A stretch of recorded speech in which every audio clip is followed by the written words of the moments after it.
Meaning of board. Board is a noun, a flat surface or a group of people managing something, and a verb, to get onto a vehicle like a bus, train, or plane.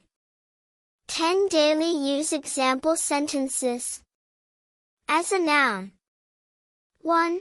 He wrote on the whiteboard. 2. The cutting board is in the kitchen. 3. She presented her idea to the board of directors. 4. We played a board game last night. 5. Please pin this notice on the board. As a verb. 6. We boarded the plane at 6 p.m.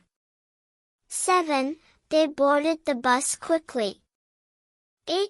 Passengers, please board the train now. 9. The students boarded the school van. 10. She boarded the ship for a cruise.